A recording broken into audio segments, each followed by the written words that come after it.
Up. Good morning. Have you, I appreciate Ron's prayer and him mentioning compassion after Monty's sermon yesterday. You ever had one of those elbows from God? You know, he kind of pokes you in the ribs. Guys know this. You sit by your wife and, you know, you say something you're not supposed to, you know, that kind of thing.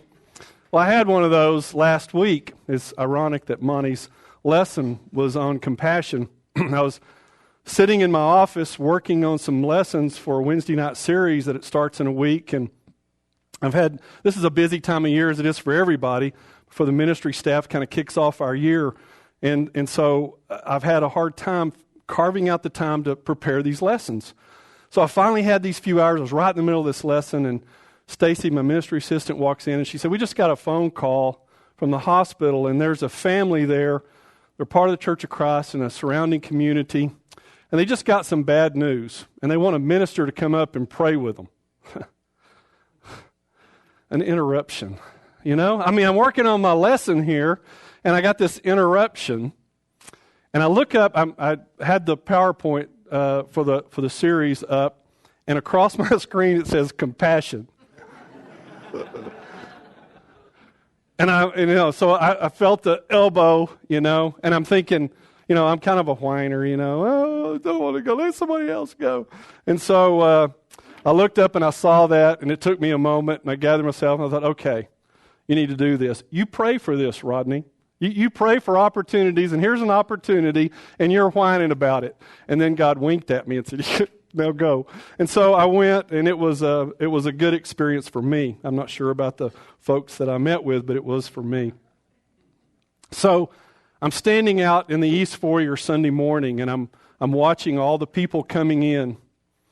Nearly 1,300 yesterday came in our doors, and I was thinking about all the reasons they come. Have you ever thought about all the different reasons people come through the doors of a church? The hopes that they have? You know, I think they come hoping to feel that this works. It does. Hoping to feel valued. Hoping to feel appreciated. Hoping to have a worshipful experience. Hoping to build relationship, not only with God, but with others. And they come hoping to be enlightened as well. So all of these reasons and all of these hopes, people walk through the doors. And I'm just going to share with you very briefly several people who've recently approached me with some of their issues, some of their problems. She's 50, a little over 50 years old. She's been married over 30 years. She's empty nester. She lived in a small community, and their house was the house where all of the teens hung out. You know, it was the lively place, the safe place. Parents could feel comfortable with them in this home, and that was her world. And her husband was in law enforcement. I think she told me she drove a school bus. Not wealthy people, but good people. And she discovered that her husband had an inappropriate relationship with a minor. And when she discovered that and she began to confront him with this, and the story gets out, the people begin to believe him and his story and not her. So ultimately, she feels forced to leave. So she leaves her community, she leaves her home, the place they had worked for and entertained all those kids all those years, left her church family, and she walks through our doors, and she's feeling betrayed, she's feeling confused, she's hurt. Is there a place here for me? And then there's the man who's been married 53 years to his best friend. They have been longtime members here and have walked through those doors hundreds of times. And all of a sudden, she's gone. She's not here anymore. And walking through those doors and sitting in the Bible class and in the auditorium by himself just doesn't feel right. It doesn't feel the same. He's depressed. He's grieving. What can we do for him? And then there's the young man who, at 19, was incarcerated and served almost 2 decades in prison. He obeyed the gospel while there, and now here he is. And can you imagine the world being so much different than it was 20 years ago? And he's trying to find his place. Can I be accepted here? Can I find relationship here? Can I be valued as a Christian here? And then the young couple, 2 small children. They have a good marriage, but he was texting some coworkers, female coworkers, and just, having fun, but being a little too flirtatious. And the coworker took it too far, took it a different way than he intended. And now their marriage is struggling. Can you help us put that back together? So what do we do? How do we help? And some of you may be coming here and you still have those unresolved issues in your life. Issues that you really haven't dealt with. Some things that you need help with. And now's the time. This is the place to try to get that help. Or you may just want to be equipped so that when you go out there, when you go into the mission field, when you go do ministry and people are brought to you, you feel better equipped to know where to turn to get some help for those who are looking for something else. So I want to share with you this morning just a few of the ministries that we have here at Sunset that you can be a part of or that you can get some help from. Now, all marriages go through ups and downs, and depending on how we handle the conflict within our marriages determines how we affect our children. So we bring into our marriages our past experiences. We bring into our marriages expectations. How do those affect us? How do we handle those? How do we deal with those? And then, of course, we've all heard the statistics. 50% of all marriages end in divorce, and that includes Christians as well. Well, do you know that 47% of troubled marriages said that pornography or some form of sexual involvement with the internet created the problem in their marriage? Wow. How about addiction? 23.5 million Americans suffer with some form of addiction. That's 10% of our population that we're aware of. And only 10% of those actually get treatment. So these addictions range from substance abuse to overeating. It's everything. And then grief. All of us at some time in our lives are going to deal with the death of a loved one. Our parents, our spouse, a child, a very close friend. We're going to deal with that at some point in time. And then parenting. This was in the paper on the front page a couple of months ago. It said half of all births in the U.S. were to single mothers. Half. 1/3 of all American children, 15 million, are being raised by a single parent. And of course, most of those are without a father.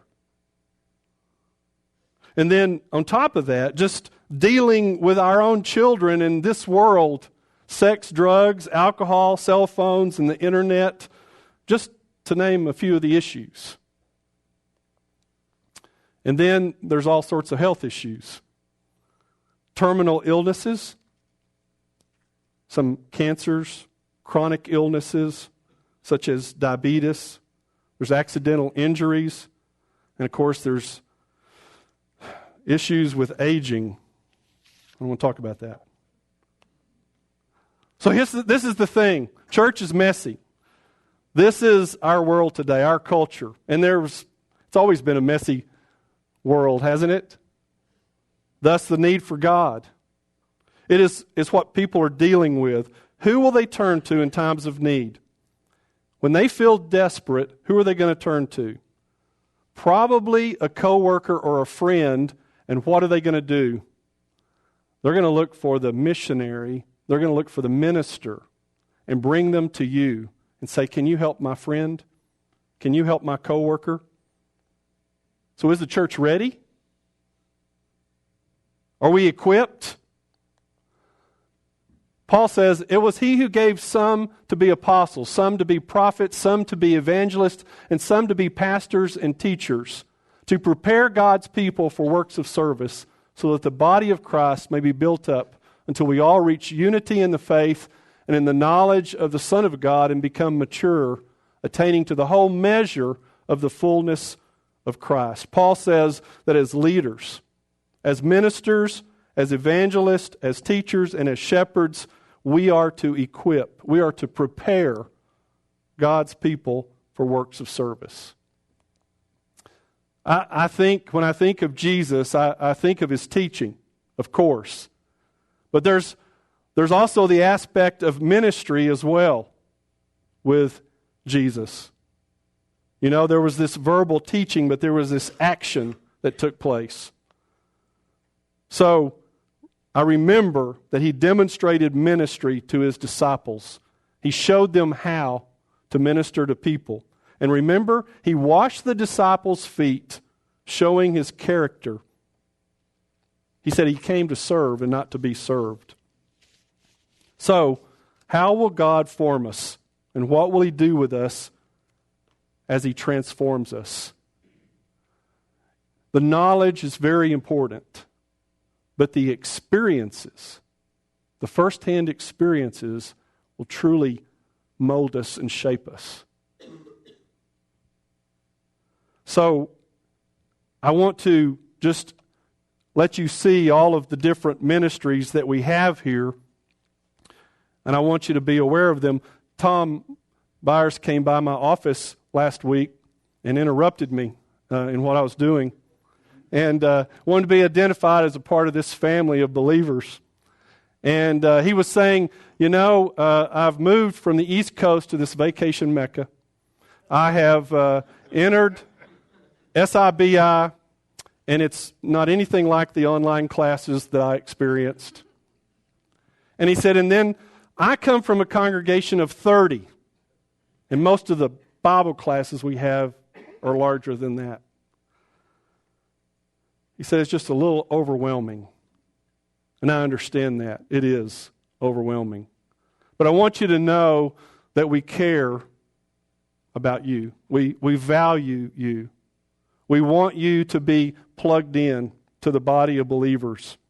We want you to take advantage of the opportunities here. Big church, yes, but it affords many opportunities. I want you to expose yourself to those, be aware of those, learn of those. I know you can't be involved in all of them. Maybe go to a grief share class and experience that. Just be familiar with it so that when the time comes, you know where to turn. I just want you to know that we want you here. On September the 7th, that's not this Sunday, but the following Sunday, I'll have 3 consecutive weeks of a class I call Sunset 101. And you can come and learn more about Sunset, who we are, our vision, all of our ministries, our staff, as well as our shepherds. And so if you have filled out a guest card, or if you have put your name on one of the Bible class visitors list, you should get an invitation in the mail. If you haven't done that, or if you don't get the invitation, you're still welcome. I want you to come. It's in the elders' room where they have brown bag down on this end of the building on the first floor. I'll have some signs up. And I'd love for you to come and be a part of that class. And we are glad you're here. We want your experience to be a good one. If you have other questions, or if you need somebody to talk to, just come by my office and see me. I love interruptions. Y'all have a good day.